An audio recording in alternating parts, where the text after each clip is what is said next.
Doctor साहब, professor Manoj साहब वो एक सवाल आपसे पूछना चाहते हैं, तो मैं उनको दावत दूंगा कि यहाँ पे तशरीफ लाएं और एक सवाल पूछें।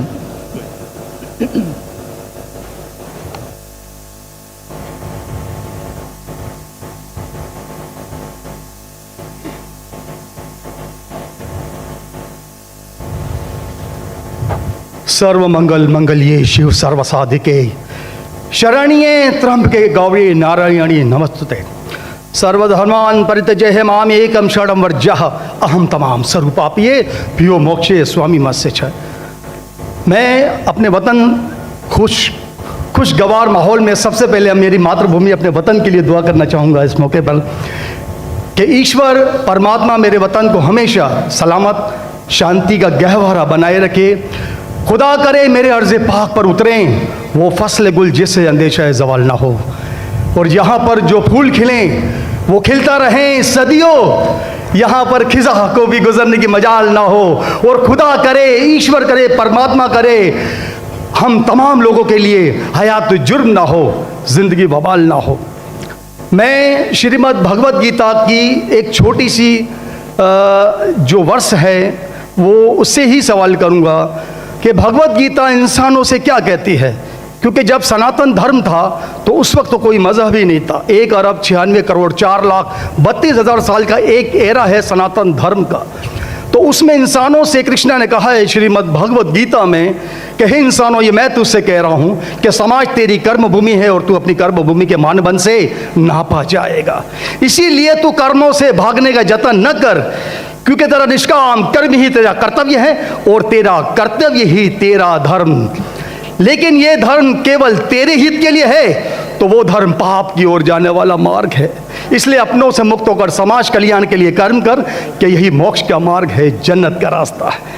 ये बताना इसलिए ज़रूरी था कि मेरा जो सवाल है वो हमारी इस वर्ष से है, इस श्लोक से है कि पूरी दुनिया में, यहाँ तक कि मेडिटेरियन कंट्रीज़ में भी मज़हब के नाम पर लोगों को मारा जा रहा है, और उसमें उस मज़हब का जो मुल्क है वो भी बदनाम होता जा रहा है। बीच में मज़हब रखा जाता है। तो मेरा सवाल ये है कि ये जो इंडिया है, भारत है, पाकिस्तान है और दुनिया में कई ऐसे कंट्रीज़ हैं जो मज़हब के नाम पर फ़िरका वारियत फैलाते हैं, तो उसको रोकने के लिए हमें जो स्ट्रेटेजी बनानी पड़ेगी उसके लिए हम क्या करेंगे? ये मेरा छोटा सा सवाल आपसे। और मैं मेरा नाम बताना भूल गया, मुझे बताया कोऑर्डिनेटर ने कि मेरा नाम प्रोफेसर मनोज चौहान है। मैं पाकिस्तान का मजहबी स्कॉलर हूँ और सीनियर एजुकेशनिस्ट, गोल्ड मेडलिस्ट हूँ और सनातन धर्म का एक दाई हूँ।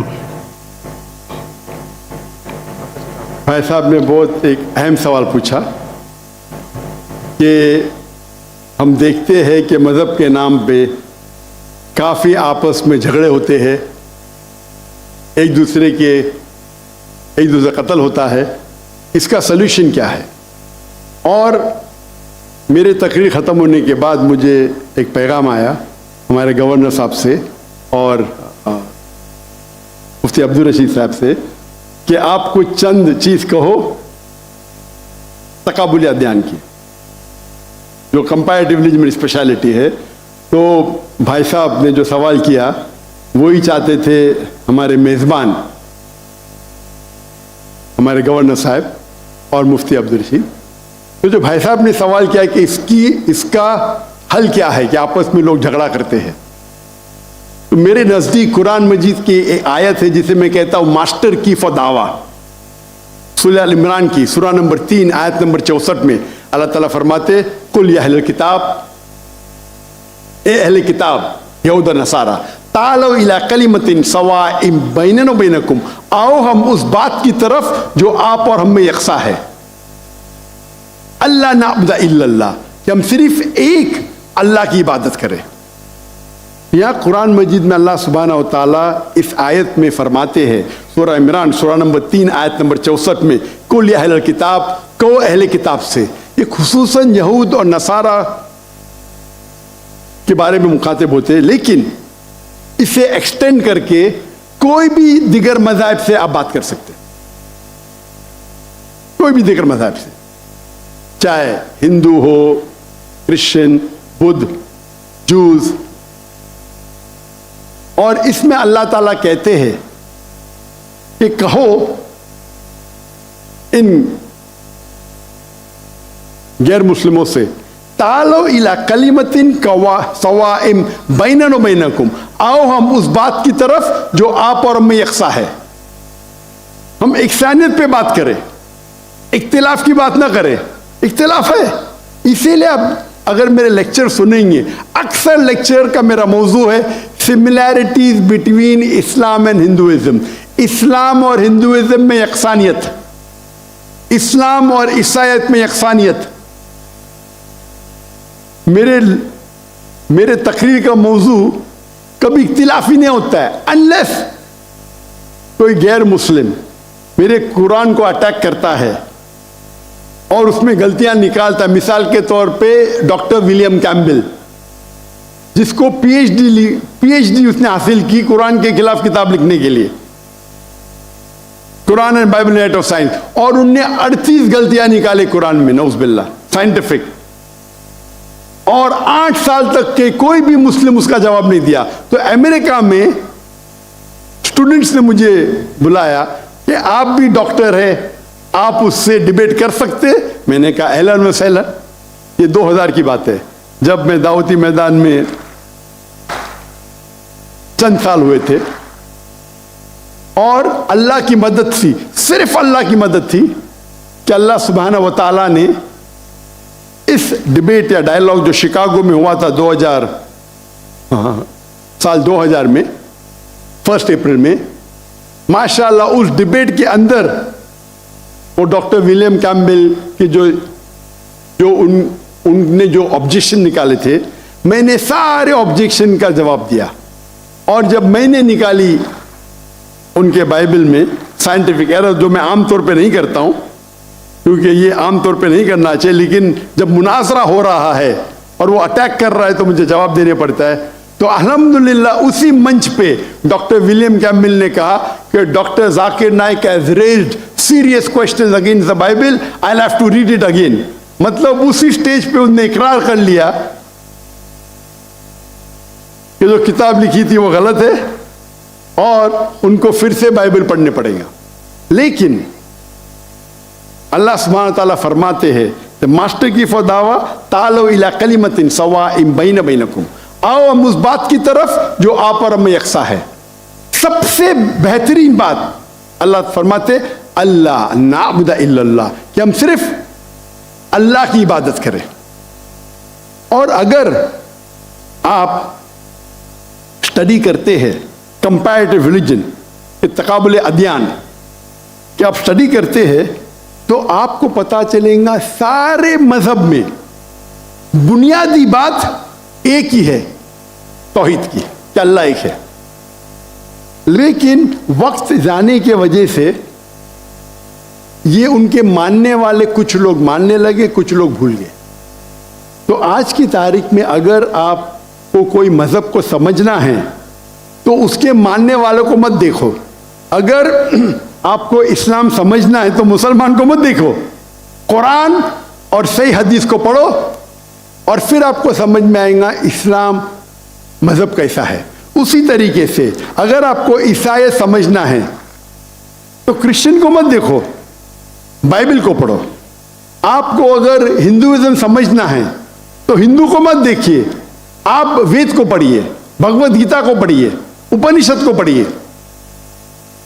अगर आपको कोई मजहब समझना है तो उस मजहब की मजहबी किताब, जो मजहब के फॉलोअर्स उसको मानते हैं, उसको समझो, फिर आपको उनका मजहब सही तरीके से समझ में आएगा।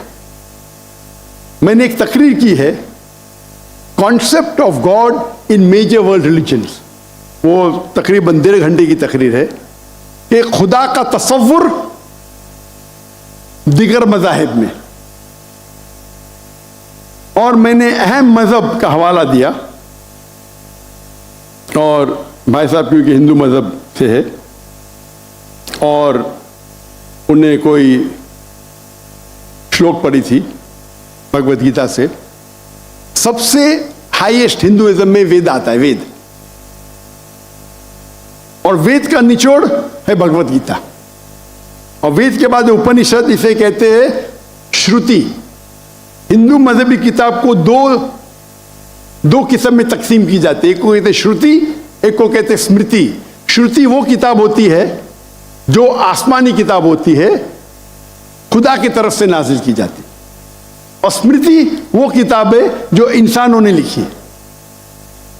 तो श्रुति में आता है वेद और उपनिषद।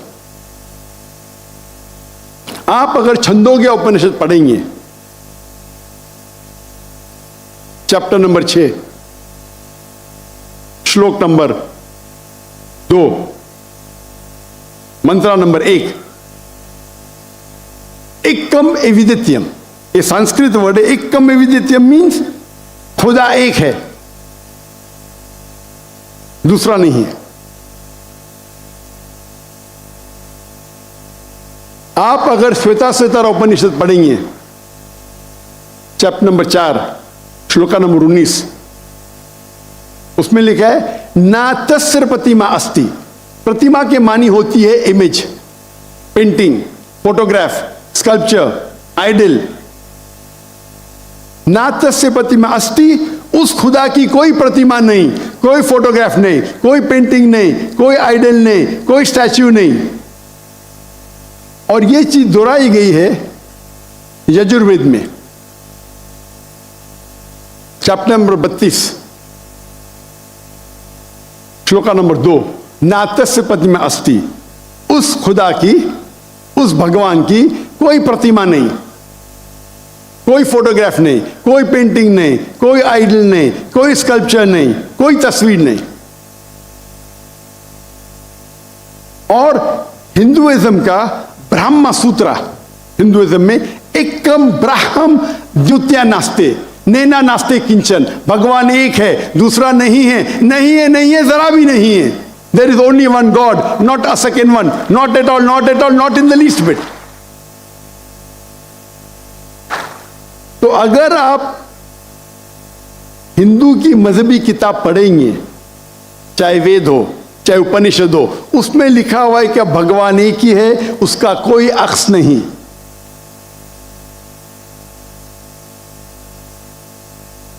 यही अगर आप पढ़ेंगे यहूदी की किताब तोरा में या ओल्ड टेस्टामेंट में, उसमें लिखा है book of Deuteronomy, chapter number 6, verse number 14।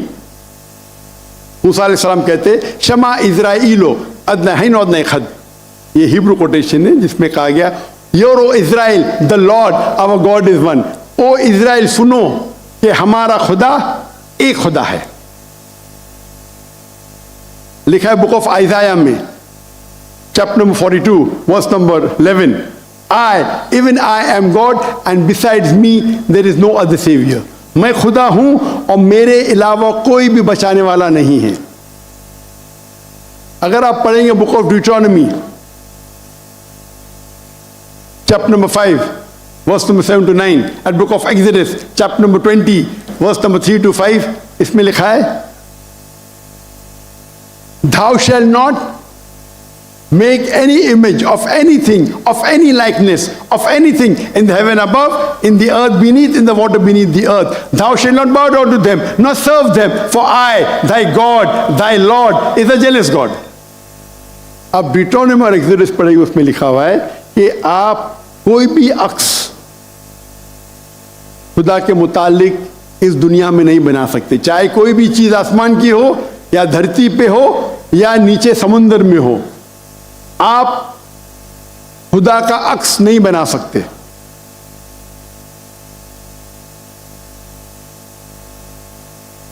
इसी तरीके से अगर आप मेरी पूरी तकरीर सुनेंगे और आप अगर गुरु ग्रंथ साहिब पढ़ेंगे, जो हमारे सिख भाई मौजूद है अंदर, उनने ग्रंथ पढ़ी, और जो ग्रंथ पढ़ी उनने लेक्चर में आने के पहले अक्सर वो तौहीद का जिक्र कर रहे थे। सिख मजहब है, उनकी मजहबी किताब है गुरु ग्रंथ साहिब, जो गुरु नानक ने लिखी थी, और उसके पहले चैप्टर, पहले किताब number 1, chapter number 1 verse number 1 में लिखा हुआ है कि खुदा एक है, वो खालिक है, उसकी पैदाइश नहीं है, उसका अंत नहीं है, वो दयालु है। आप देखेंगे जो इस्लाम में लिखा उसके बाद में कहूंगा मैं। और सिखिज्म में एक वो कहते खुदा जो मैनिफेस्ट फॉर्म में है और एक अनमैनिफेस्ट फॉर्म में है। अनमैनिफेस्ट फॉर्म में कहते हैं एक ओमकारा और मैनिफेस्ट फॉर्म में कहते हैं ओमकारा। और अगर आप गुरु ग्रंथ में पढ़ेंगे उसको जो एट्रीब्यूट दिए गए या एट्रीब्यूट्स जो अल्लाह के नाम दिए गए उसमें सतनामा द होली नेम, उसे कहा गया परवरदिगार, और उसके मानी परवरदिगार है उर्दू में भी, द चेरिश द सस्टेनर। उसे कहा गया है खालिक, जो अरबी में भी खालिक है। तो कई मानी अरबी और उर्दू के लफ्ज है। इसमें कहा गया है वाहिद गुरु, एक खुदा। और आप अगर तहकीक करेंगे, तहकीक करना आज की तारीख में बहुत आसान है। आप पूछ सकते शेख गूगल को, शेख गूगल मतलब टाइप करो आपको मिल जाएगा। अभी आ गया शेख AI, आर्टिफिशियल इंटेलिजेंस। वक्त की किल्लत होने की वजह से आप अगर मेरी तकरीर सुनेंगे, इसी तरीके से अल्लाह का अगर आप पूछेंगे कोई मुसलमान से कि अल्लाह कौन है, सबसे बेहतरीन जवाब वो दे सकता है सूरह इखलास, सूरा नंबर 112 आयत नंबर 1 से 4। कुल हो अल्लाह अहद, कहो कि अल्लाह एक है। अल्लाह समद, अल्लाह द एब्सोल्यूट इटर्नल, लम यलिद व लम यूलद, ही बिगेट्स नॉट, नॉ इज ही बिगॉटेन, ना वो जनता है ना किसी से जना है। वलम यकुल लहु कुफुवन अहद, उसके जैसा इस दुनिया में कोई भी नहीं है। ये 4 लाइन का डेफिनेशन है अल्लाह सुब्हानहू व तआला के लिए। अगर कोई भी शख्स कहता है कि वो जिसकी इबादत करता है वो 4 लाइन के डेफिनेशन सूरह इखलास के डेफिनेशन में उतरता है, तो हमें कोई हर्ज नहीं है उसे कहने के लिए कि वो अल्लाह है। तो इसीलिए मैं कहता हूं कि जो भी भगवान की आप इबादत करते हैं, जो भी ईश्वर की आप इबादत करते हैं, ये सूरह इखलास is the touchstone of theology, litmus test जानने के लिए कि वो खुदा सही है क्या नहीं। आप जिसकी भी इबादत करते हैं उसे सूरह इखलास के ये 4 आयतों के मयार पे टेस्ट कीजिए। अगर वो इस 4 आयतों के मयार पे उतरता है, हमें कोई हर्ज नहीं उसे कहने में कि वो अल्लाह है। ये पूरी तकरीर मेरी लंबी है, तो भाई साहब का जो सवाल है किस तरीके से हम इस नफरत को निकाल सके, वो है तालो इला कलिमतिन सवाइम बैना बैनकुम, आओ हम उस बात की तरफ जो आप और हम में यकसा है। और मैं एक स्टेप आगे जाता हूं, इस आयत को मैं मुसलमानों पे भी इस्तेमाल करता हूं। हम मुसलमान भी अलग फिरके में बटे हुए, तो मैं कहता हूं तालो इला कलिमतिन सवाइम बैना बैनकुम, आओ हम उस बात की तरफ जो आप और हम में यकसा है।